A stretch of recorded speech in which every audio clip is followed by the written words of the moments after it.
চলে এসেছি তোমাদের কাছে আর একটি নতুন রান্নার রেসিপি নিয়ে। এই রেসিপিটি হলো সোয়াবিনের। সোয়াবিন খেতে কম বেশি হয়তো অনেকেই পছন্দ করো, তবে আমার খুব একটা ভালো লাগে না। তাই ভাবলাম আজকে অন্যরকমভাবে সোয়াবিনটাকে তৈরি করে ফেলি। তার জন্য প্রথমে যেটা করেছি, সোয়াবিনটাকে তো সেদ্ধ করতে হবে। তার জন্য গ্যাসের মধ্যে একটি প্যান বসিয়ে গরম জল করে তাতে 1 চামচ লবণ দিয়ে সোয়াবিনগুলো দিয়ে ভালো করে সেদ্ধ করে নিয়েছি। সেদ্ধ করে নিয়ে সোয়াবিনের থেকে যে জলটা থাকে সেটা হাতে ভালো করে চিপে নিয়ে নিয়েছি। এরপরে কড়ার মধ্যে সামান্য পরিমাণ তেল দিয়ে সোয়াবিনগুলোকে ভাজতে হবে। ভাজলে কিন্তু সোয়াবিনের স্বাদটাই আলাদা রকমের হয়, তাই আমি একটু ভেজেই নিই সোয়াবিনগুলোকে।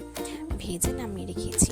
এরপর যেটা করতে হবে, কড়াইয়ের মধ্যে যে তেলটা দেওয়া ছিল সেখানেই পেঁয়াজ কুচি, টমেটো কুচি, কাঁচা লঙ্কা ও আদা কুচি দিয়ে ভালো করে ভেজে মিক্সারে গ্রাইন্ড করতে দিতে হবে।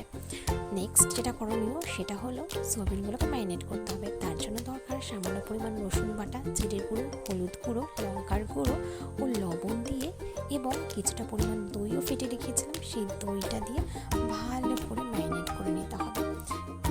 কিছুক্ষণের জন্য ম্যারিনেট করে ঢেকে রাখতে হবে, কারণ এই ম্যারিনেটের উপরে কিন্তু ডিপেন্ড করবে সোয়াবিনটা কতটা টেস্টি হবে। তার জন্য কিছুক্ষণ রেখে দিয়েছি ঢেকে।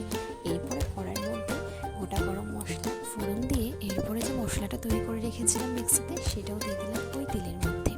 মশলাটাকে এবার ভালো করে কষাতে হবে, গলায় যেন লেগে না যায় সেদিকটাও কিন্তু ভালো করে খেয়াল রাখতে হবে। হালকা আঁচে মশলাটাকে ভালো করে কষিয়ে নিচ্ছি। এরপরে একটু সামান্য পরিমাণ হলুদ গুঁড়ো ও কালারের জন্য কাশ্মীরি লঙ্কার গুঁড়ো আমি ব্যবহার করেছি। কালারটা হলে দেখতে কিন্তু বেশ ভালো লাগে। যাই হোক, মশলা আমার মোটামুটি কষানো হয়ে গেছে। এরপরে যে সোয়াবিনটা তৈরি করে রেখেছিলাম সেটা দিয়ে দিলাম। ওই মশলার সাথে সোয়াবিনটাকেও ভালো করে কষাতে হবে। এরপরে হালকা উপর দিক দিয়ে জল দিয়ে ঢাকা দিয়ে দিতে হবে সেদ্ধ হওয়ার জন্য। কিছুক্ষণ ঢেকে রেখে ঢাকা সরিয়ে নিলে তৈরি হয়ে গেল আমার এই সোয়াবিনের রেসিপিটি। দেখতেও বেশ ভালো লাগছে, খেতেও কিন্তু অপূর্ব স্বাদ হয়েছিল। তোমরা চাইলে ট্রাই করে দেখতে পারো। আশা করি সবার